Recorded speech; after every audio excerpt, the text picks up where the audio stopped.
أكشن. من كردي إسماعيل عارفهم شالكواني مدني للندن. بخير سرچان. سپاس. من بەختیار مامشێخ ئەندامی شارەوانی شاهانەی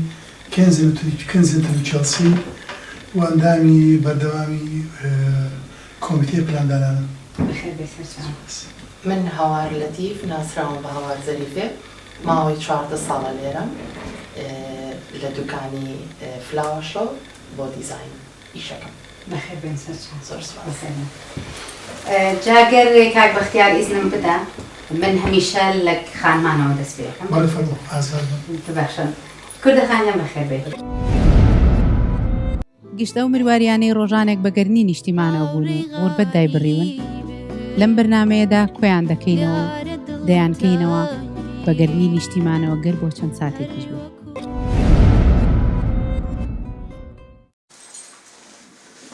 من كردي إسماعيل عارفهم شالكواني مدني للندن. بەخێر بێن. خوش بسپاس. مازن. پێشەکی بنشەبێ دەستخۆشی لێ بکەم بۆ ئەم پرۆگرامە جوانە مرواريەکانی غوربەت. یەکێک لە مروواریە تایبەتەکانی غوربەت کە جەناب دیت. زۆر سپاس. و بۆ یەکەم جار کە من بە خزمەتی جەنابتان گەیشتم وەختێک بۆ کۆنفرانسێکمانە کرد بۆ خۆبەخش خەڵک یارمەتیان هەیە بۆ پێشمەرگە لە شەڕی داعشا بوو. لە کۆبوونەوە کە دانیشتبووین باسی مەجموعەیە گۆرانی بێژیان کرد و مەجموعەی یەکێک لەوانە کە جەنابتان بوون بە خۆبەخشانە زۆر دڵخۆش بووم کە یەکەم کەس بوو جوابەکەم وەرگێتەوە تەبعاً کاک محەممەد عەباس بارام و زۆری تریش و مۆسیقاری ترم هەموویان دەستخۆش لە هەموویانەکەم لە وەختەیە کە ئەو ئیشیان کرەوە بەڵام کە بنتەوە ناچی لەویا بنوتم ماشەڵڵا ئافرەتێکی گەنج و زیرەک و بەو شێوەیە بێتە ناو کۆمەڵگای کوردیەوە زۆر دڵخۆش بووم. بێگومانەوە یەکەم کۆنسەرتم نەبوو 6 کۆنسەرتێکم لەم لەندەنەیە کردووە لە دەرەوەی لەندەن کردومانە کۆمەک و هاوکاریمان بۆ پێشمەرگە بۆ کوردانی بۆ کوردانی ڕۆژئاوا هەموو کارێکمان کردووە ئەگەر لە چەرچا بوو بێ مەسەڵەن لە کلاسەیە ئەدای خۆمانمان کردوێ یاخود لەسەر جادێ بێ لە شتێ ئێمەکە وەکو کوردێک لەم غوربەتەن هەر شتێک دڵنیام بۆ بەڕێزیشتانەوە هەر شتێک سوودی بۆ کورد هەبێ دڵنیام ئەگەر پێمان بێ کورد دەڵێ گەرە و کونە ئاگریش بێ من دەستی خۆمی تێیەکەم و گرنگەوە نییە چۆنڵێ ئەم کارە ئیسفادی مادی لێ کڕمیان نا لەبەرەوە من کارێک من کوردم ئەمە کارەکەی لێمە منیش بەڕێستانم لە کارێکی ترا بەڕاستی لە جێگەیەکە پێتان ئاشنا بووم. گشتە و مرواريانەی ڕۆژانێک بەگەرنی نیشتیمانەوە بوون و غوربەت دایبڕیون لەم بەرنمەیەدا کۆیان دەکەینەوە دەیانکەینەوە بەگەرنی نیشتیمانەوە گەر بۆ چەند ساتێکیش بوو. ئاشنایم لەگەڵ جەنابتانە من زۆربەی کات لە ڕێپانەکانی لەندەنا کە بەشدارە بین بۆ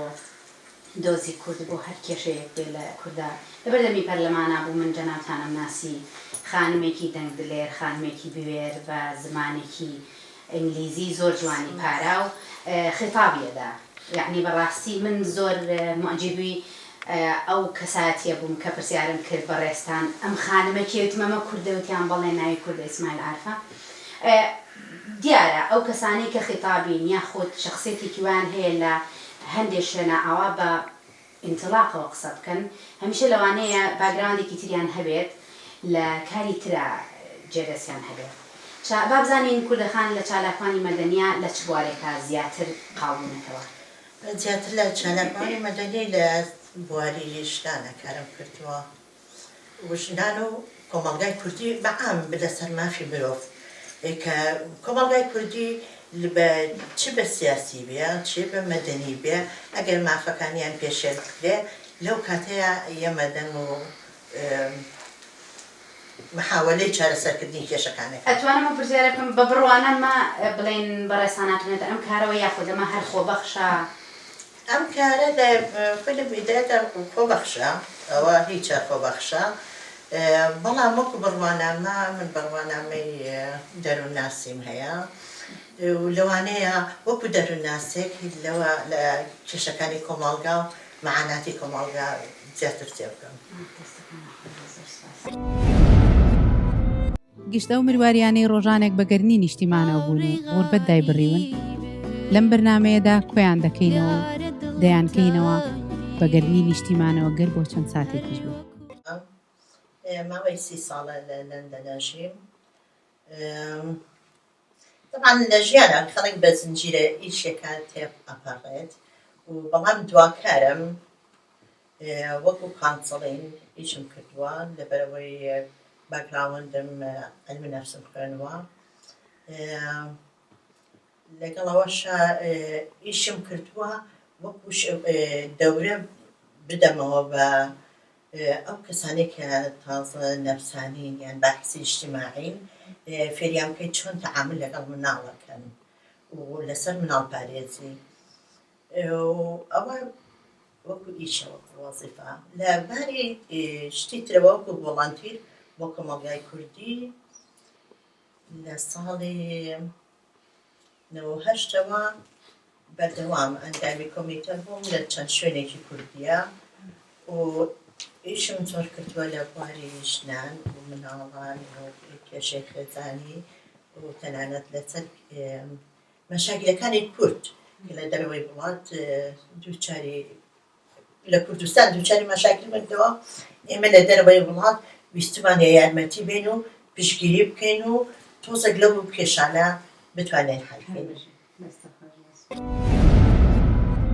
ئایا تونندوتیژی زیاترەوانەی ئەو قەزیانەیە لە بەردەستان ئەو کەیسانەی کە دێتە بەردەستان زیاتر لەلایەن دایک و باوکانەوەن خێزانەوەن یاخود کۆمەڵگایە بەجددی یاخود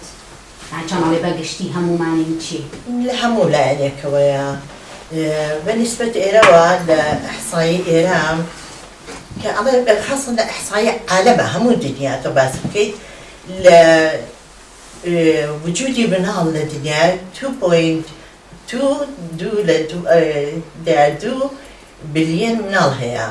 بەڵام 1 ملیۆن لەو مناڵانە مزەحین. مزەحیەکان چییە؟ زۆرترینی بە دەرەجە یەکەم لە هەموو لایەکەوە چ لە کۆمەڵگای ئەوروپی و چ لە کۆمەڵگای شەرقی ئەوسەتا جەنگە ئەوە شتێکی تایبەتە ئەوە زیاد لە حەدە. بەڵام لەسەر چی لەسەر ئیهمالکردن و لێدان لەلایەن عایلەکانەوە. لێدان ئەو مشکلەکەی لێدان چیەکە ئەوەیە ڕۆشنبیری خەڵکەکە هوشیاریان نییە لەسەر مناڵ تەعاملکردن لەسەر مناڵ ناتوانن بە شێوەیەکی ڕاست بیکەن ئەکەونە سەر لێدان. بەڵام حەلی ئەم شتانە چۆنە لە دەرەوەی وڵات ئەگەر هاتو مناڵێک لێی درابێ دەرەکەوێ پێوەی لە شێوەی تەسەڕوفی لە ناو مەکتەبە یان لەبەر ئەوەی مناڵی ئێرە مەسبەحەکەن لە مەلەکردنا دەرەکەوێ جلەکانیان بەدەنیان گیانیان پەڵی پێوەیە ئەوە ئەکەونە سۆشیال سەرڤیس و هەموو لایەک ئەکەونە سەر مەوزوعەکە. ناخۆشیەکەی شەرقی ئەوسەتەوەیە ئەو شتانە بە ئاسانی نادۆزێتەوە. بەحثی ئیجتیماعیەکان لە مەکتەبەکانە ئەو چالاکیە و ڕۆشنبیریان نییە وشیاریان نییە وەکو ئێرە. ئەگەر هەشیانە ڕاستە ئۆکەی تەجروبەیان هەیە بەڵام ئەوەی لێرە ورترە. بۆ نمونە ئەوەی من لەسەری بخوێن بێتەوە تەنانەت یەکێک لەو بەحسی ئیجتیماعیانی کە چاچ کرابێ بڵێن زەریبە کرابێتە سەری لەسەر چی لەبەرەوەی چۆر سەردانی ماڵێکی کردووە فەحسی مناڵەکە بکەن مناڵەکە یانی بەحساب چۆکلێتی پێوە بوومی یانی چۆکلێتایی بووە ئێژوی زانیوە ساغا بەڵام پاش ماوەیەکی کەم ئەم مناڵە بە نەخۆشی گەێنراوەتە خەستەخانە هەموو گیانی پەڵەی شین بوو تو مەزدایکەکە بووی ئەو بەحسی ئیجتیماعیە دێتە ماڵەکە ئەم پەڵەکان بەگیانە نەبینێ دایپۆشیوە. بەڵام بڕوانەکەم لای خۆمان جاری وایە دایک باو بە تایبەتی دایکان زۆر توندن بەرامبەر مناڵەکانیان یاخود لە مامۆستا بیستومانە تەنانەت ماوەیەک کرا لە کوردستان کرا بە نوکتەیەک گوتیان مناڵێک لێدانی خواردووە لەسەر جادە بەڕێوەبەرەکەی هاتووە پرسیاری لێکردوێتیەوە کوڕم بۆ لە دەرەوەی چییە بۆ ئەگری توبی وەڵاهی لەسەر وانەی مافی مناڵ لێدانم خواردووە تۆ ئەمە ببوو بە نوکتە یعنی ئەمە بەحساب وانە ئەخوێنەیە کە لەسەر مافی مناڵە کەچی خۆشی تێڵانی لەسەر خواردو سزای لەسەر وەرگرت. مشکلێکی تریش هەیە لە کوردستانە خاستان ئەگەر ئێمە باسی کوردستان بکەین ئەبێ بگەڕێنەوە بۆ سنتەری گۆڤەرمەنت کە حکوومەتی عێراقە. حکوومەتی عێراق لە مافەکانی مناڵە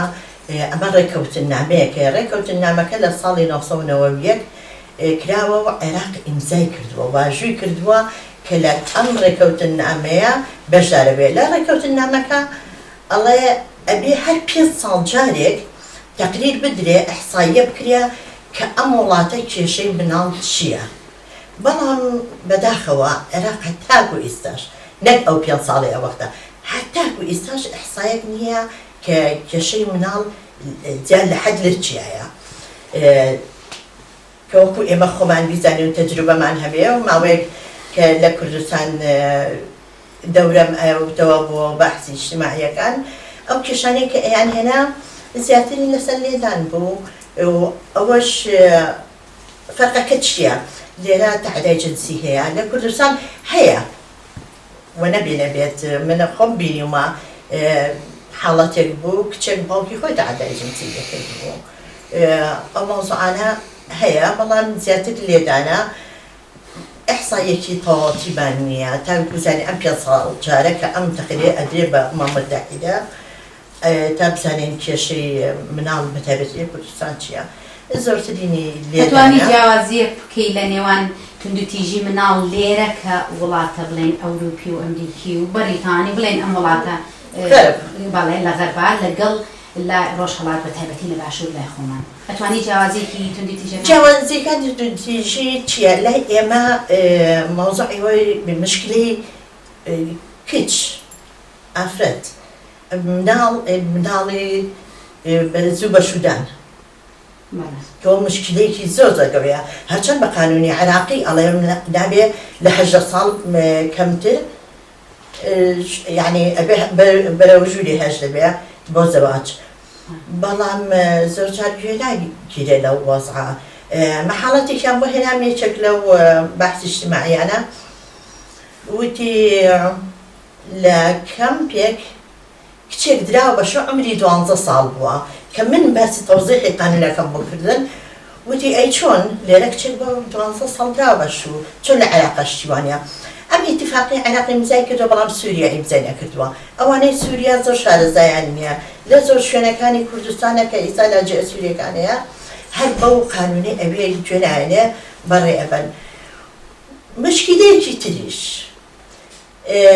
لەو شوێنە ئاسایشی لێیە، لە بەردەمی ئاسایشە ئەم بوو کە 12 ساڵە براوە بۆ کوڕێکی 30 ساڵ ئاسایش تەداخلی نەکردووە. کێشەکان لەوایە ئاسایش شارەزاییەکی ئەو توی نییە. باشە ئەو کەیسە 12 ساڵیە ببەخشە ئەو کەیسە ئەو کچە 12 ساڵیە ئەگەر لێرە بدرێ بە شوو بە کەسێکی 30 ساڵی ئاوا یعنی بەڕای بەڕێستان ئەفەرمونون لەویا لێرە ئاسایش تەداخلەکە ئەڵێ نابێ ئەوە بکرێت یاخودەوەڵێ کچی خۆم و من حڕی خۆمە. هەناشتیوانیە کچی خۆم و حڕی خۆم ئەوە نییە لێرە بە هیچ شێوەیەک خاصەتەن عمری 12 ساڵ قانونەکە لێرە چییە؟ ئەگەر کچ لە عمری 16 بەرەوژوی بینی 16 و 17 بە پێرمیشنی بە موافقەتی دایک و باوک زەواج دەتوانێت بکە. لە قانونی کوردستانیشە لە عمری 15 بەرەوژوور بە موافقەتی دایک و باوک و بەس حاڵەتی ئیستیسنا هەیە لەوەیە کە زەواجەکرێ. لە حاڵەتێکە هەرچەند ئەوە زۆر ناخۆشە و نیگەرانیە بەڵام تۆزە کێشەی اجتیماعی پێ حەلەکرێ. لێرە ئەگەر هاتوو کچێک تەعدای جنسی دەکرا بوو کوڕێکی لە تەپەن گەورەتر غێر ممکنە ئەو کوڕە سجن نەکرێت و مەحکەمە نەکرێت و حکم نەدرێ. بەڵام لە کوردستان چی ئەکەن؟ ئەو کچە کە تەعدای لە جنسی لێکراوە ئەگەر شەخصەکە شەخصی سێهەم بێ یعنی باوکو و برا و خاڵ و مامەوان نەبێ سێهەم بێ ماریانەکەن دی بەس بۆی قەزیەکە سمودەمکەن قەزەکە تا ئەپۆشە قەزەکە تا ئەپۆشێتوانە تۆزێک شتی تایە کە یعنی مساعد ئەڵێ تاکو 5 ساڵ ناتوانێت تەلاقی بە بەڵام من هەر بەلای خۆمەوە شتەکە زۆر سەختە زۆر زەحمەتە. تۆ 5 ساڵ لەگەڵ یەکێکابی ئەو کەسە ڕێبەری تۆ بێ ئەو کەسە کە ژیانی تۆ تێگار بێ و ئەژبێ لەگەڵێ بمێنیتەوە ئەم کێشانە بەو شێوەیە حەلەکرێ هەرچەند منەڵێ قانونی کوردستان لە ئەمریکا 16 ساڵ زەواجە کات ئەوەمان هەیە ئەوەی کە مشکلەی کێشەی مناڵ دووهەمینیش خەتەنە ئەو بەتونیتیژی حسابەکەن چۆن خەتەنە تونتیژیە ئێستا لە ساڵی 2011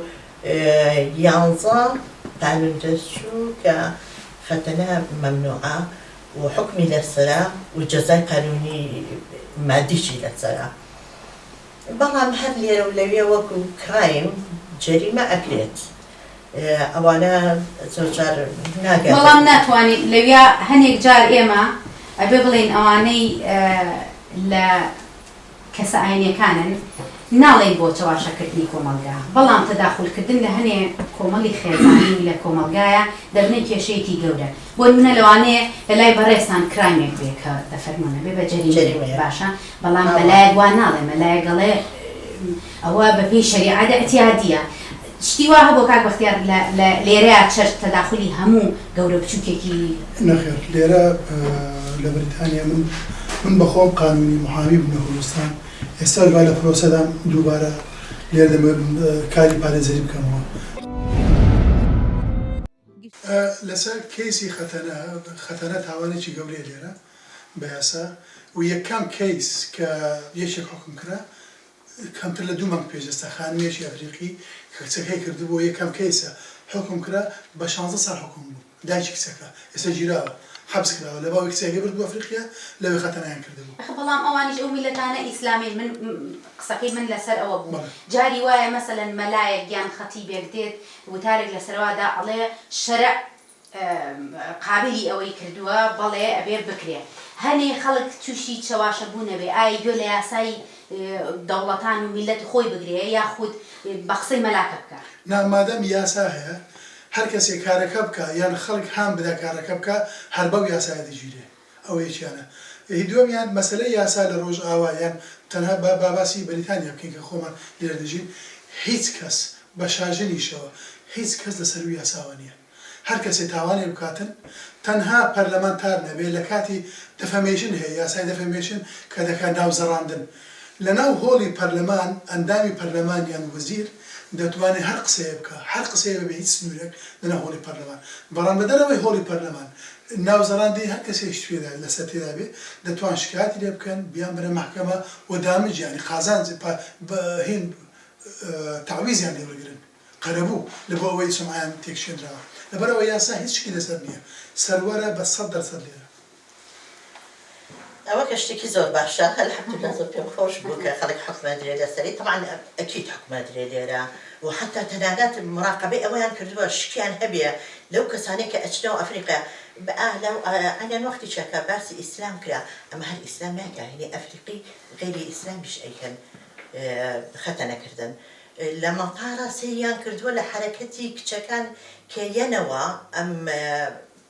بڵێ باگراوەندی ئەفریقیان هەبێیان دەوڵەتی ئیسلامیەکان بزان کێنەوە وەزعیان چۆنە تاکو حکومیان بدرێت حکم بدرێت ئەو کەسانێک کە ئەو تاوانیان ئەنجاماوە مشکلەی مەلا لە زۆر شوێناکە من باس کردووە کە ئەڵێم ئەبێ ئێمە قسە لەگەڵ مەلاکان بکەین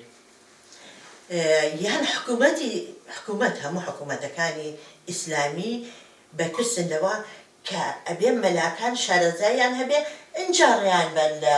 منبەرەکانە قسە بکەن مەلایەکیەت ئەڵێ لە ئیسلامە ئەگەر هات و کچێک خەتەنە نەکرابێ ئاوی دەستی حرامە ئاوی دەستی حرامە ئەمە زۆرە گرێتەوە بەڵام ئەگەر تۆ لە حەقیقەتا بچیتەوە سەر ئیسلام بە بیدایەتیە ئەمە سونەتە بەڕاستی ئێمە لای زۆر کەس بیستومە لە زۆر کەسم تەنانەت جاریوا بۆ مناقەشەی شتانەمان کردووە ئیسلام خۆی دینێکی زۆر جوانە بەڵام بەداخەوە هەنێ کەس هەنێ بەناومەلا دێن جاری وایە وتاری وا دەدەن ئیسلامت لەبەر چاوەخەن ینی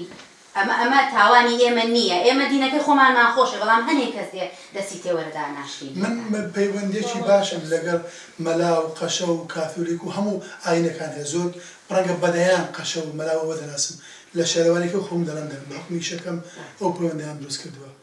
ئەوەندەیان بزانم هەر هەموو هەڵوێستیان باشە کێشەی ئاین و کللتور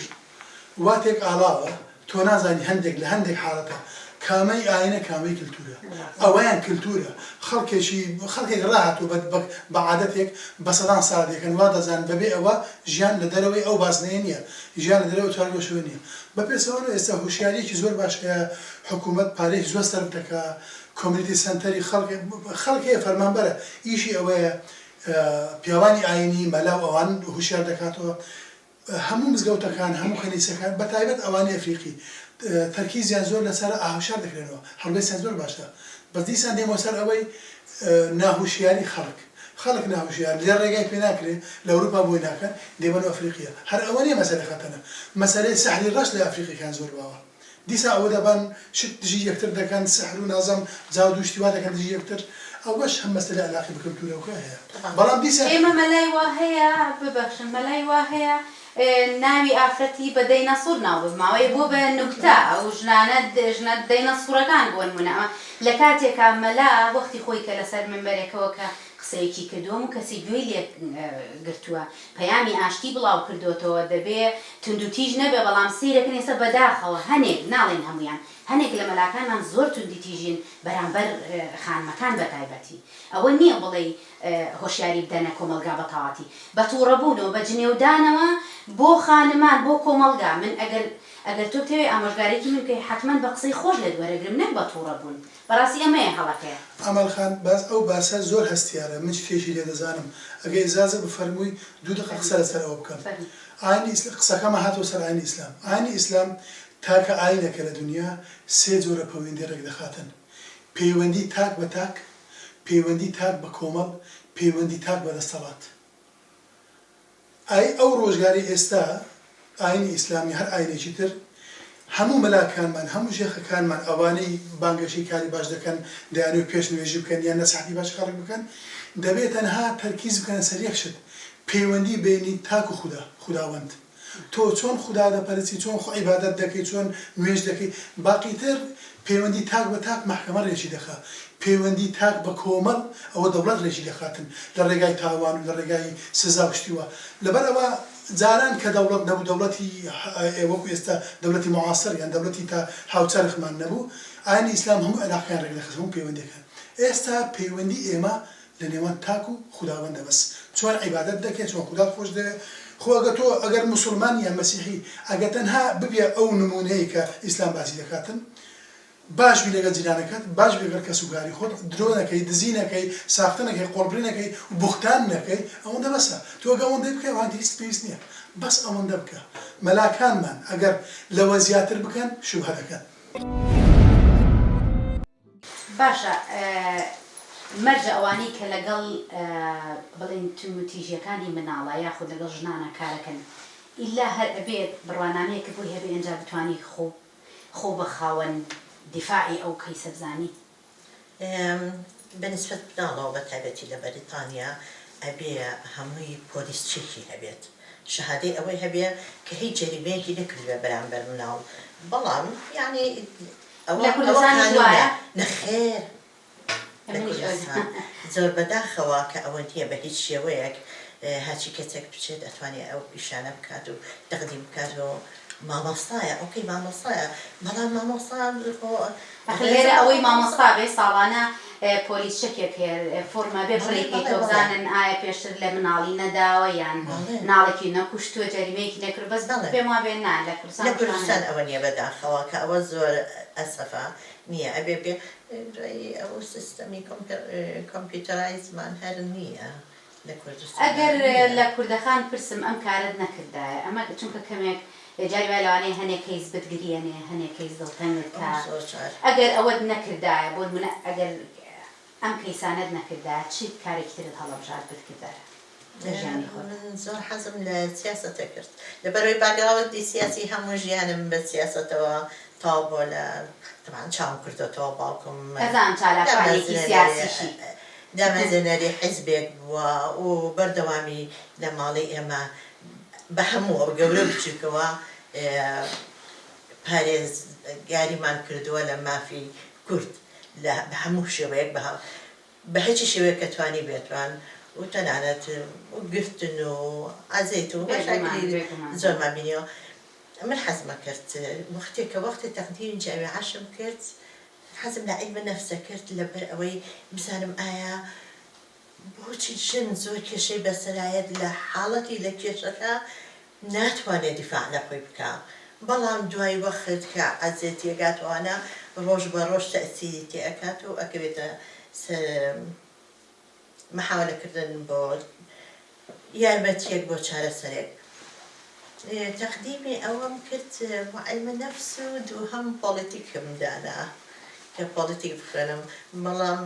عیلمە نەفس وەرگیان وانە پۆلیتیک مایەوە چونکەوە اختیاری یەکەمم بوو.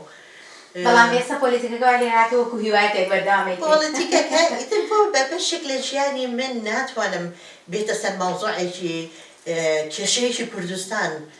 بە هەموو شێوازێکەوە لەگەڵ وڵاتی دەور و پشتە کە تەئسیریان هەبێ عەزێتی کورد بن ناتوانم لێ بێدەمان لە هەموو شوێنەکە بەڵێ بەشداریم کردووە. بەتەمای هیچ کارێکی نێن ڕێکخراوێدانێن هیچ بەتەمای هیچ شتێکی وا بکەیت. پرۆژەمان هەیە کە ئیشیشمان لەسەر کردووە بەڵام تەتەوری زۆرمان پێ نەکردووە. یەکێک لەوانە پێکهاتەی نەتەوەی کوردستانیمان داناوە. ئەم پێکهاتەیە طبعاً دکتۆر خۆشناوخوازی و دکتۆر فەرحان و دکتۆر عەبدوڕەزاق و ژێلاس خان و میوەدام کەسم دامەزرێنەرەکان ئەم مەجموعەیە کە خۆم لەگەڵیانە دامەزرانەوە ئەمانەویە کورد کۆبکەینەوە. زۆر جار کە باسەکەیە ئاخر تارگێتەکەتان چی کوردی هەر چوار پارچە لەبارەی لە هەموو بوارێکە لەبارەی سەقافی، لەبارەی علمی، لە مەوزوعی مناڵ، لە مەوزوعی ژن، لە هەموو بوارێکە بتوانین لە هەموو لایەکەوە و لەگەڵەوە طبعاً سیاسەتیشەوە سەرەکیە. ئێمە بۆچی ئەڵێن سیاسەت سەرەکیە لەمە لەبەرەوەی کورد زۆر پڕتەوازە بۆ لە سیاسەتە لە هەموو شتێکایەکە گرینەوە، لە هونەرایەکە گرینەوە، لە سەقافەیەکە گرینەوە، بەڵام کە بێتە سەر سیاسەت لەبەر ئەوەی بن بیر و باوەڕێکم هەیە بیر و باوەڕی ئەویتر کۆمپلیتلی پێڕەفزە. ئەوە من هەستەکەم کە ئەوە نەقسێکە لە ئێمەیە. ئۆکەی منەمەوێ خزمەت بکەم لەم بیر و باوەڕی خۆمە و لەو ڕێگای خۆمەوە و لەو جەماعەتی خۆمەوە ئەویترێ خزمەت بکاتەوە جەماعەتی بەڵام بە شەرتێ خزمەتەکان هێنی ئەو عەزێتی ئەویتریتیان نەبێت. ئەبێ کۆمپرۆمایز بکەین، یعنی بتوانین هاو دەنگی بیت لە ئیشکردنە. لە کۆمیتەکەمانە کە داوامان کرد ئەندامی کۆمیتە حەزەکەی لە هەموو بەشەکانی حیزبەکانە بێن، لە حیزبەکانی ڕۆژهەڵات و ڕۆژاوا باکوور و باشوور و هەموو لایەک هەڵەکە لێرەیە ئەو هەڵەیە بەدەیان و سەدا ڕێکخراومان هەیە هیچیان هیچ بەهیز ناکەن لەو ناتوانن لە قالبی بیرکردنەوە کاسێکی دەربچەن. هۆکارەکەی چییە؟ تۆ دەی باسی حیزبەکانی ڕۆژهەڵات دەکەی. ئەسڵەن بەلای من غەڵەتێکی تۆ ئێمە لە بریتانیا دەژی بە باسی دەکەین 10,000 20,000 30,000 کورد چەندە ژماری چەندە لە بریتانیا دەژی. کارت لێرەیە، ماڵت لێرەیە، ماڵەکان لە مەکتەب لێرە دەخوێنن، لێرەدا دەمەزرێن و هەروەها هەموو شتێکت لێرەیە. تۆ ئەندام بیا ئەندام نەبی لە حیزبێکی ڕۆژهەڵات ڕۆژئاوا باکووریان باشوور چ قیمەتێکی هەیە لێرە. لە کاتێکا من زۆر قسە بۆ ئەوە دەکەم تۆ لە زیاتی ئەوە بەڕۆن ئەو هەموو چالاکێتان ئەو هەموو گوڕوتینە ببنە ناو حیزبەکانی ئێرە، ببن بە ئەندامی لێبەر، ببن بە ئەندامی کۆنزەرڤەتیڤ، ببن بە ئەندام لە لێبدەم دەبێت ئەوە بکەین هەتا لەو قاوەکە کۆ نەبین هیچمان پێ ناکرێت. جەنابەت باسی گوتت سیاسەت دەخوێن. من ئەو قسەیە بمبۆرە بە تۆ بکەم هەموو ئەوانەی دیابین بۆ قسە لام سابتە بیاین بە بەردەوام قسەی دەکەم یەکی دەرە من دکتۆرا دەکەم لە سیاست یەکی دەرە ماستێر دەکەم لە سیاست من دەڵێم سیاست ناخوێندرێت سیاست دەکرێت سیاست دەبێ بیکەیت ئەوەی دەیخوێنێ هیچ تۆ دەچی دەخوێنیەوە فلانکەس چی کرد بەڵام تۆ دەبی ئەکادمیست دەبی تیۆریست محازرە دەڕێیتەوە بەڵام ئەوانەی کە محازرەکە وەردەگرن مەرج نییە ببن بە سیاسی دەبێت تۆ ئەو شەمرەیە تێدا عەرەبی گوتێت خۆت دەبێت ڕوحی قیادەت تێدابی بزانی قیادە بکەی لە پاشان ئەوەی گاڵ بەراز بێ بە ئینگلیزی بەهێزی کەی پەروەردەی بکەی شت خۆت فێرکەی لەوە پاش ئێمە گروپی ترمان پار مانگی چوار کۆنفرانسێکمان کرد ناوماننا کۆنفرانسی کورد لەسەر کەوتووەکان 70 کەسمان کۆ کردەوە داوەتە هەویشتینەوە خەبزانە بۆ باز دەکەم گوتم ئەگەر وتارەکەتان ژێرە من قسەی هەم گوتم هەر کوردێک عقلی بۆ شکا بێ وڵاتی خۆی بەجێ بێنێ هەزاران کیلۆمەتر ببڕێ خۆی بخاتە بەحر و دەریا و بە ڕێگای مەتەخەتەردا بێ چونکە دەزانین لە شوێنێکی تر ژیانێکی باش هەیە ئایندەیەک بۆ خۆی ماڵ و منداڵ دروست دەکات ئەوە سەرکەوتووترین ئینسان لەو دنیایە هەموو کەسێک سەرکەوتووە بەڵام مەبەستیمان چییە ئێمە لەگەڵ گروپێکی دەمانەوێت پەیوەندی لە نێوان نەوەی دووەم و سێیەم بەدەیان کەسی بە سەدام کەسی نەوەی دووەم و سێ مناڵی تۆ مناڵی من و مناڵی مناڵمان ئەوانە وا خەریکە بزر دەبنەوە کۆمەلگا دەمانێت ئەوە دروستکەین بەردەوام ئیشەکەی لەسەر ئەوە جا ئێمە ئیش لەسەر ئەوە دەکەین دەمانەوێت پرد لەسەر ئەوە دروستکەین ئێستا مانگی سێ کۆتایی مانگی سێ کۆنفرانسی چ دەکەین ئینتەرناشنال بەس بێمە دەرگاکە ناکەینەوە ئێمە خەڵک هەڵ دەبژێرین چونکە 200 کەس هات 500 کەس هات من چ لەو خەڵکە بکەم دەبێت 50 کەس کۆ بکەم بۆتان قسە بکەن بێکەوە شتێک بگۆڕینەوە دەکرێت ساڵێکە 2000 3000 4000 کۆبینەوە ئیشێک لەسەر ئەوە دەکەین کوردە سەرکەوتووەکانی ئەمریکا و باکووری ئەمریکا و کەنەدا و ئوسترالیا و ئەوروپاوی کۆبینەوە لە هەر وڵاتی 5-6 کەس بێ بادانیشین ئەو پەیوەندیە دروستکەین ئامانجمان ئەوەیە پێگەی کورد بەهێزکەین لێرە ئێمە هەتا ئێستا ئیش دەکەین مەسەڵەن ئاهەنگێکی کوردی دەکەی بەس کورد دەسا ئاهەنگەکە نەزبەتی غوڵامی بانگ دەکەی بەس کورد دەچێ و نەزبەت غوڵامی دەبێت ئەو شەختەیە بشکێن دەبێت ڕاستکەڵە بشکێنین کە تۆ جەناب ئاهەنگی بۆ تۆ دەکەم دەبێت 10 گۆرانی تۆ ئەگەر جەناب 5 گۆرانی دەڕێت دەبێت 5 تێکستی و گۆرانم کرد بە ئینگلیزی من دوو برادر ئینگلیزیەکە خۆم بێنم لە دیوارەکە مانا گۆرانێکە بنووسنە ئینجا خەڵک ببم بزان تۆ چی دەڕێ ئێمە دەبی ئەوە بکەین هەتا ئێوارە ئەو 100 کورد 200 کوردی پێک و دانیشتوی قسە دەکەین بڕۆ ئێمە دەزانین چیمە بەسەر هاتووە دەزانین گوناحین مەزلومین ماڵما وێرانە کیمیابارانمان دەکەن دەمان کوژن بەس بۆچ ئێمە 10,000ین ئەو 10,000 لەو 10,000 ئەگەر 200 کەس 500 کەس یەکدیگر بێ متمانە بێکتر بکە کورد بۆ من هەر کوردە ئەگەر تۆ جاش بووبی بەعسی بووبی لەگە ئەردۆگان بی لەگە بۆ من بەسە تۆ کوردی خۆت بە کورد دەزانی خەمی کورد تا باڵەوە دەست پێ بکەین وەکو پیواز بەرگی یەکەم دووەم سێم ئێمە پێشەوەشت ئێمە مرۆڤین دوای کوردین دوای بەریتانین باڵەوە زیاتر ناڕۆین ئەوەندە بەسە ئەندامێتی تۆ ئەندامی حزبێکی کوردستانی لە باشوور تۆ لێرەی چ خێرێکت بۆ حزبە هەیە کە لە کاتی دەنگدا نەتوان دەنجی بۆ بدەیت وانە ئەگەر 10,000 کورد لێرە بێ بە ئەندام لە پارتی پارێزگارە هەمومان قورسایی دروستکەین ئەوە بەکاردێنین ئێمە دژیان ئەگەر ئێوە دەنگمان بۆ نەدەن ئەومان بۆ نەکەن 1 و 2 3 ئێمە دەنگمان بۆ نادێت ئێمە ئەو یاریە نازانین من ئەو یاریە فێر بووم دەمەوێت کۆمەڵی خەڵک کۆکەمەوە ئەو یاریە بکەین بێکەوە وەکو کرد بۆیە خەمی هەموو کوردمە من خەڵکی هەموو شارێکم خەڵکی سلێمانیم خەڵکی دهۆکم خەڵکی هەولێر و خەڵکی ئامەد و خەڵکی سنە و هەموو شاری خۆم دەزانم برادرێک هاتبوو مندارێکمان پار لە هەڵەبجە چەند ڕۆژی هەڵەبجە ژووری بازرگانی هەڵەبجە هات سوپاسیان کردم کە تۆ خەڵکی هەڵەبجەنی ئەوە دەگوتم نا من خەڵکی هەڵەبجەم تۆ خەڵکی هەڵەبجەنی هەڵەبجەی هەمومانە هەڵەبجە ئی منە سنە ئی منە مەهاباد ئی منە ئامەد ئی منە هەمووی منە دەبێت بۆ ڕوحە ئیش بکەین یەکتریمان بەداخەوە ئێمە لە باشوور چاکداغ بووین پارتە سیاسیەکان هەمومان کرد دش بەیەکتر دەبێت ئێمە بۆ بەشتی بچووک دەست پێ بکەین کۆ ببینەوە مانگی جارێک بەس گۆرانی برێن بەس نوکتە بکەین هیچ دەرنا باسی هیچ نەکەین چقاوە بخۆینەوە چای بخۆینەوە با پێ بکەین تۆزە نوکتە بکەین پێ بکەین هیچی دەر نەکەین ئیش ئەلی ئەوە بارکی خۆم دەزانم لەوە زیاتر هیچ دەر نەکەین کوردهاتی ئەوەیە بەلای من لێستا داوەتی بۆ نابین بە هیچ تا یەک نەبین نابین بە هیچ شتێک من لە بڕوایم چونکە خۆی خەڵک وا ئەزانێ ئەگەر لەلایەنێ تێک بچێت ئیتر تەواو بەس خۆی ئەگەر یەک لا تێک یعنی لە یەک لا تێک بچێت لە هەر هەمووی تێکەچێت بۆیە پێم وابێ یەک بوو سەر هەموو شتێک بەلای منەوە زۆر زۆرورە کە کورد ئیش بکەن بە یەکەوە ئەگەر بیر و باوەڕی جیاواز هەیە کە ئێستا هەیە ڕاستە کاک بەختیار ئەڵێ ئێمە لێرە دانیشتوینەوەە بەڵام ئێمە هەموو لێرە دانیشتوین هەر هەمومان لێرە بە هەوای ئەوێ ئەژین ئەومان قەت لەبێت دەچێت ئەوە نابێت لەبیر ناتوانین من شخصی خۆم من ناتوانم مازلەوە بێنم کە بڵێم کێشەی لە کوردستانە بێت و هەنا کێشەی من نیە کێشەی منە من لە ماڵەوە ماڵم ژیانم لێ تێکچووە هەموو بیر و هۆشم لە وەزعەکەی ئەوەیە چ لەبارەی سیاسی بێت چ لەبارەی اجتماعی بێت جا لەبەر ئەوە ئەگەر هات و ئێمە لێرە ڕاستە ئەگەر ڕێکخراوێکی وا هەبێ سنتەرێکمان هەبێ هەر سنتەرەکە هەروەکو جەنابەوتر بابێن گۆرانی تیا بڵێن با هەموو کورد لە توی کوردی باکوور و باشوور و ڕۆژهات و ڕۆژاوا بێت گۆرانی ئەم عیلاقاتانە ئەم نزیک بوونەوەیە عەتف و شتێک دروستەکە لە بەرێما بەس نەک هەمووی من ئەمە ئەو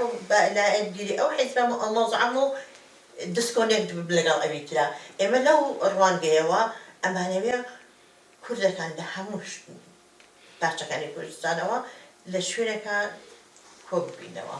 ئەندامی کۆمیتەکەمان من لەوانەیە زۆر لە مەوزوعی باشووری کوردستان بزانم دیفاع لە وەزعی ئەوێ بکەم من لە باکوور نازانم کێشەکانیان لەوانەیە بۆ نەگوڵم نازانم من ئەزانم وەکو شەخسی خۆم بەڵام خەڵکی تر نازانێت ئەوانە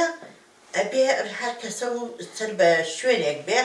بێت ئەوان کێشەکان بکەم لە مەوزوعی خزمەتی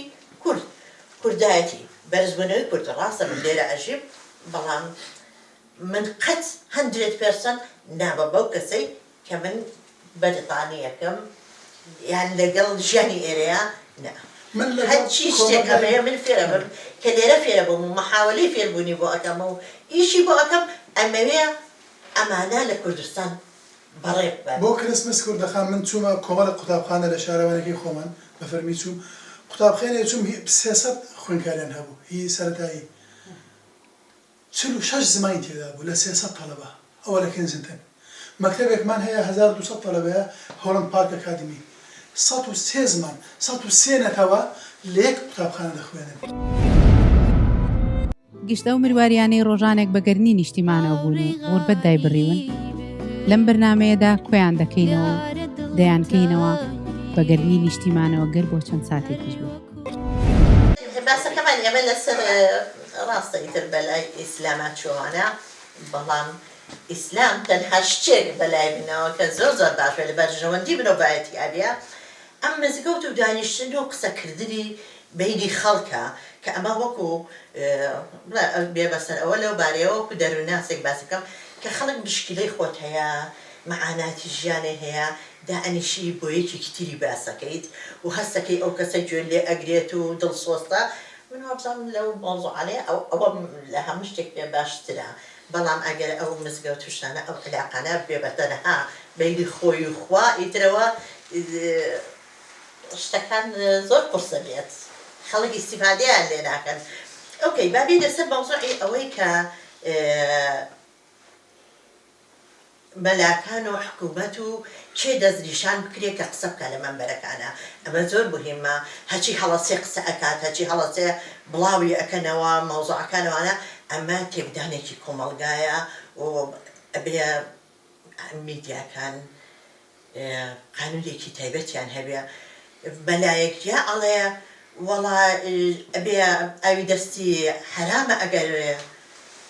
هاتو خەتە نەرەکریا بەڵام ئەگەر هاتو بە شێوەیەکی سەقافی حتا من چم بۆ جامعای ئەزهەر لەسەر ئەو مەوزوعاتی کە بەحسی کۆم لەسەر خەتەنە و تەئسیری مناڵی کە خەتەنەکردنی مناڵی تەئسیری بۆ مستەقبەلی کە لە ئەو کەسانی کە من مقابلەم کردوون هەمووی ژن بوون لە عمری 30 ساڵ و 40 ساڵ و 50 ساڵ و تەنانەت دیشی 70 ساڵ بووە کە باسی مەعاناتی ئەو خەتەنەیە چۆنەکە چون بۆ جامعی ئەزهەر طبعا ئەوانیش دوای ئەوەی کە حاڵەتێکی زۆر گەورە بوو کچێکی پێمرد و نەمان سەعداوی کردی بە مەوزوعێکی قورس و بڵعینی کردوانە ئەوان لەوێ وەستانیان ئەوان ئێستا کە باسی ئەکەن دائەنیشە بە شێوەیەکی سەقافی باسی بکەن ئەیانەوێ یعنی بۆ ئاگادارکردنی لە سمعی ئیسلاموانە ئەمە شتێکی شەرعی نییە یعنی لە ساسە ئەبێ بکرێت ئەمە ئەمە وەختی خۆی فرعونیەکان کردویانە فرعونیەکان کردویانە بە پێی تر بڵاو بۆتەوە خاصەتەن لە ئەفریقیا زۆر بڵاوە مەسڵ لە وڵاتە عەرەبەکانە کە بە دەرەجەی یەکەمە و شێوەی خەتەنەکردن هەیانە یعنی کەمێکیە بڕێەوە هەیە زیاد لە حەدە و هەیانە تەنانەت یعنی بەشێکی زۆری لێ ئەوەڕێ و دەرمانی تێ ئەەکەن کە ئەم دەرمانە جایەکە تێەکەن نەکەو دەرمانیان نییە جایەکە تێەکەن ئەم جایە وەکو تێزا بە نەوەکو پێست دروست بکاتەوە بەداخەوە تازە بە تازە بیر لە قەزی خەتەنە ئەەکەینەوە کورد بڵێن با وڵاتە شەرقەکان تازە بە تازەی باسیەوەکەین بەڵام ئەوە تا کاک بەختیار جوانترین نمونەی باس کرد کە خەڵکەکە لێرە ئەمەنە هۆشیارن ئەگەر سیاسیەک بەڵێنێک بدا لە ئایندەیە پێڕژن بە کوردی خۆمانەڵێ بەڵام ئێمە ئەها چۆنەڵێ کۆمەڵێک کێشەی کۆمەڵایەتی هەیە هی کۆمەلگا هەیە پێوەی خەریکین پێوەی سەرقاڵن بەڕاستی زۆربەی کات شتە ئەساسەکانمان بیرەچێتەوە بەڵام ئێمە کوردەخان فەرمووی ئێمە کوردین هەرچی بکەین لێرە هەرچی دەکەین دڵمان هەنە کوردستانە خەمێ لەوێ دەبێت خەمی ئێمە کێشە دەبێت لە ڕۆژاوە کێشەی ئێمە لە ڕۆژهەڵات تێ دەخەمە بێ خەمی ئێمە لە با کوردی خۆم خەمی و هەروە هەمووان بەو گەنا ژیانی ئاسایی خۆمان هەموو ژیانی ئاسایی خۆمان هەیە کە خەمی وڵات نین بەڕاستی جا ئەوە یەک نمونەیە و دەیانشتی تر لەو بابەتەیە ئەو کۆمەلگایە بەلای من زۆر گرنگە یانێکە خوا پشتیوان بی بنکەیەکی وا بکەینەوە بنکەیەکی کۆمەڵایەتی جێگای هەموو کەس بێتەوە جێگای هەموو کوردی ببێتەوە ئەوەی نوێژ دەکە ئەوەی نوێژ ناکە مەسەوەی کۆمان دەکاتەوە ئەوەیە بەڵکو من لەگەڵەوەم ڕۆژانی جمعە دوێ نوێژ بکە با بێ لەوێ نوێژ بکە با مەلامان هەبێ من خۆم چون بەلام بان کردووە وە لەگەڵمان بە چونکە ئێمە موسڵمان کاکەم لە کۆتاییدا دەبێ ئەوەشمان هەبێ ئەوەشمان هەبێ ئەو پەردەیە دروست نەکەین تا ئێستا هەندێک هەڵەمان کردووە لێ فێربین من خەڵکی تر دەناسم ئیسماعیلیەکان دەناسم ئەحمەدیەکان دەناسم لێرە ئەوانە پاکستانین من دەزانم چۆن ئیش دەکەن ئەوان بڕوادەکەن یەک لەسەر پێنجی داهاتی خۆیان دەدەن بە کۆمەڵگەکەی خۆیان خەڵک وا دەبێ بەشن دەبێ ئێمە جورئەت بکەین دەست لە کەس پان نەکەینەوە لە جیرفانی خۆمان خارجکەین بۆ کێسەکەی خۆمان ئاوا نەکەین نابین بە هیچ کوردەخان ئەو شانازیانەتی ئەو کارانەتی شانازی پێوەکەی کە تا ئێستا کردوێتە زۆرشت هەیە من هەوڵ کردو بیکەم بۆ کردوانە کردومە و نەجاحەتی هێنا و حتا تەنانەت یەکێک لە جارەکانە من توانیم مەکولێنەری کۆمەڵگای کوردی توانیم کە باسی مۆزوعی کورد کە مەلیکەی بوو مەلیکە ئێلیزابێت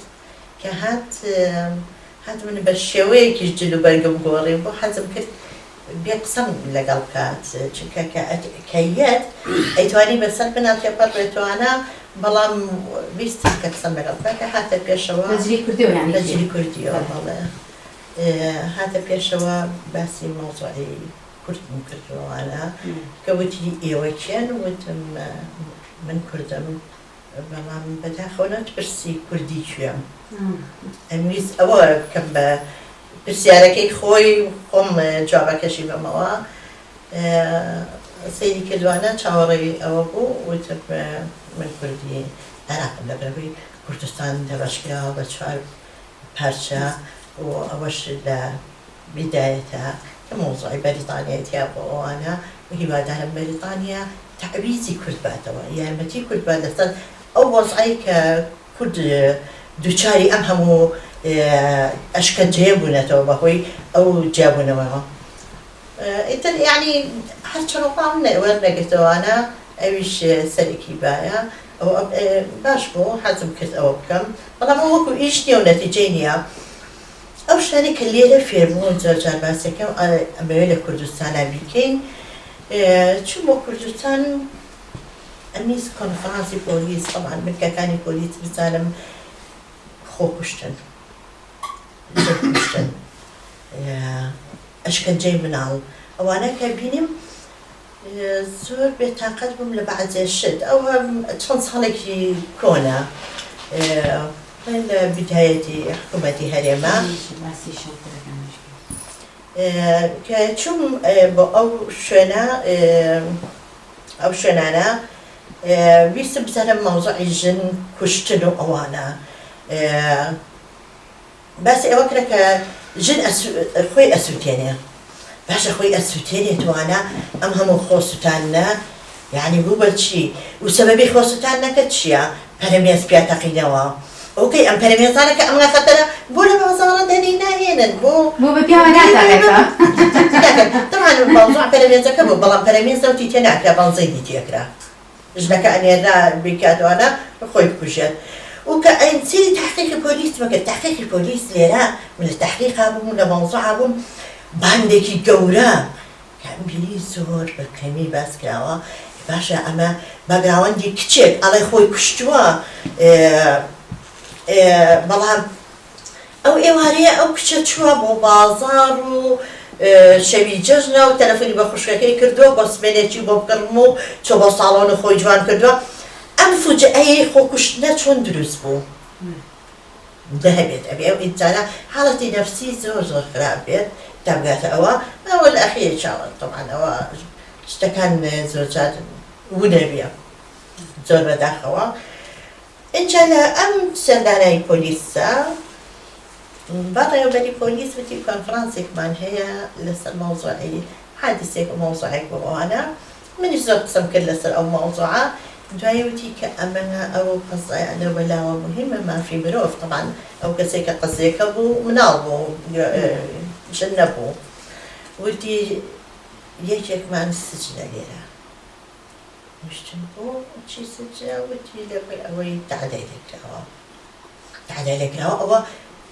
مزەحیە نەک تاوانبارە بۆ لە سجنایە وەڵا شوێنی چۆن جارێ لە پێشا تەقیمی ئەوە بکەم کە بزانم دەستی خۆکوشتنی لەسەر نییە چی لەسەرەوانە زۆر قسەم لەگەڵ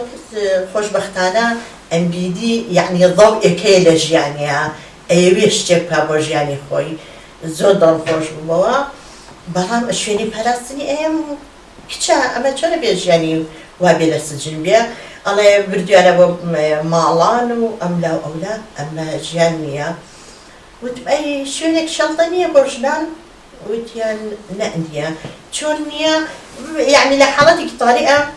پەیوەندی بکرد بە چەند کەسێکەوە کە هینێ هەتیوان و ئەوانە بۆ عمری لە 16 گەورەتر بوو ئەمە لە 8 ساڵیەوە تعدای جەنسی لێکراوە و شتەکان زۆر قورس بوون یەکێک لەوانە وتیان ئەو شوێنە هەیە باشە وتی تا 16 وەرەگری باشە لە 16 زیاتر وەرناگرن ئەم کچە مەحاولە بکە یارمەتیم بن ئیشێکی بۆ بدۆزینەوە لەوێ ئەخیرەن گەیشتەتینم لەم سەردانەی حکوومەتی هەرێما بۆ مەوزوعی ئافرەت مەجالێک دروست بوو کە بچین سەرۆکی پەرلەمان ببینین و شوێنەکانی تربیینوانە هەموو شوێنەکانم کرد و لە ئەخیرا وتی سەرۆکی هەرێم داوەتی کردن بچن بۆ ئەوێ یەکە چووم بعد هین هەبوو خەڵک لەوانە کە ئەیانون قسە ناکرێتوانە خێر شتیوانیە مناتم ببینین سەرگەی کێشەیەکی ئێستا قسەی کە کاکبەختیار کردی زۆر جوانە کە ئینسان دائیمەن تۆ مەسلحەتی شخصی خۆتی لەلایەن نەبێ بگەڕێتەوە بە مەسلحەتی کۆبەڵگا ئەتوانی لە هەموو شوێنەکە ئیشی خۆت بکەیت لەویا کە هاتە ئەوە یەکسەر باشتر سەرۆکی هەرێمە وتم جێی سەسڵمێنە لە شارێکی وەکو هەولێر کە پایتەختی کوردستانە شوێنێک نەبێ بەو داڵدەدانی ژن و ئەوە طبعا سەیری وەزیرێکی کردووانە وتی ئەوە بەوایە وتی ئەزمەنی هەبوو داخراوانە منیش وتم ئەوە ناگەینێ کە شوێنێک داخرا یەکێکتری لە جیاتی دەکرێتەوە و خۆشبەختانە هەمووی ماڵێکی نەبرد شەڵتەری ژنان کرایەوە لە هەولێر و لە دووبۆک لە سلێمانی هەبوو هەنێتوانین بڵێن کردنەوەی ئەو شەڵتەرانە لە هەولێر و لە دووهۆک بەڕێزشتانێکی بوون لەو کەسانی کە دەستان پێ بوو لەکردنەوە بەڵێ بەڵێ زۆر پێم خۆش بوو کە ئێستا ئەو شەڵتانە لە حکومیە لە هەولێرە ئیشیان باشە لەبەر ئەوەی باسی ئەوەشمان کرد کە ژن بە شودان لە عمرێکی گەنجا و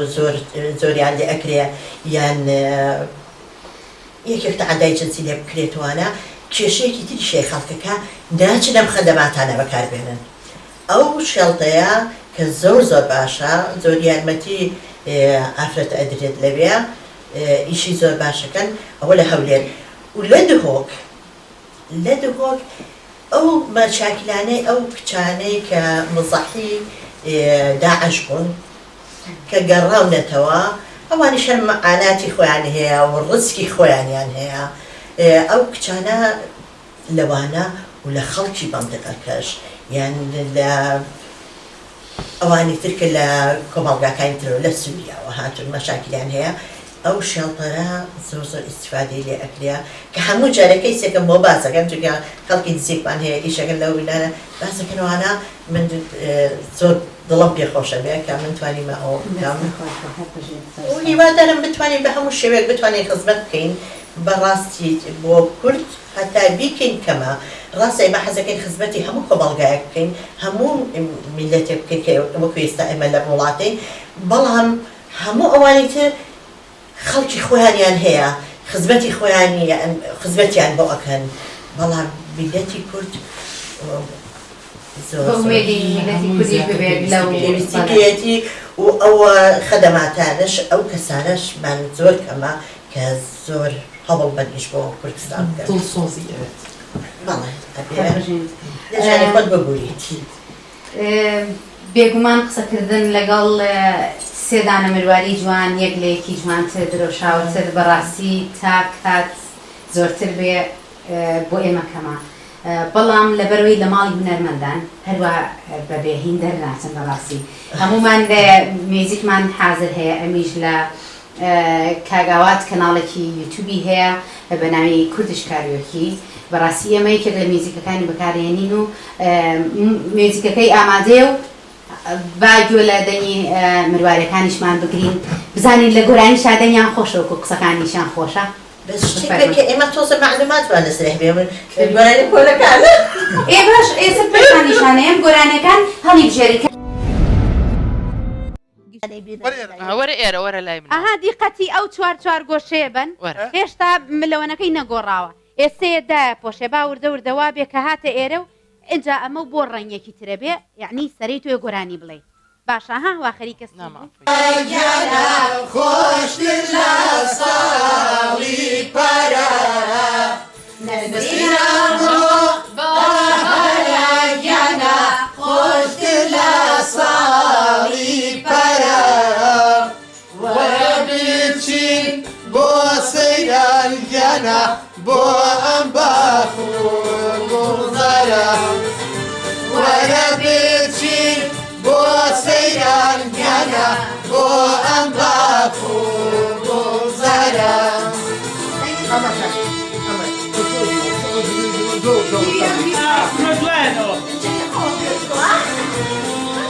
ئەمان لە جۆر ئەوە زۆر مهمە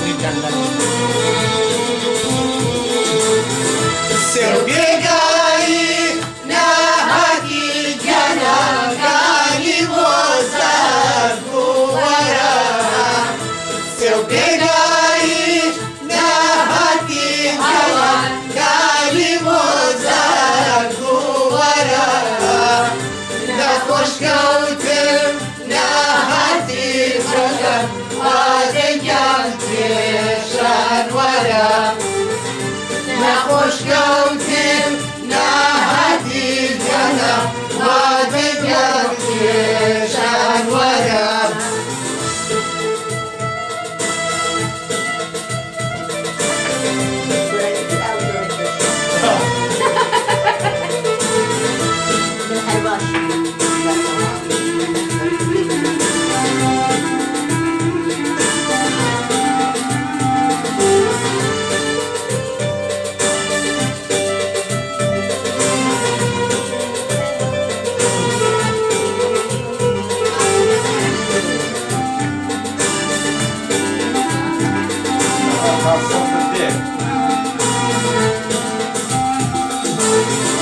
سەیران مانگی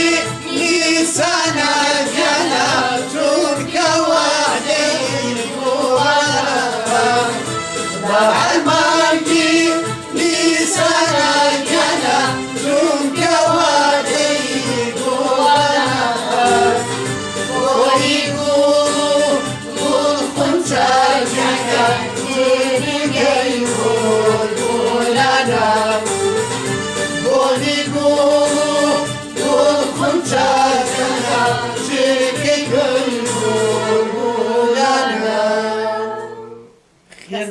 بێت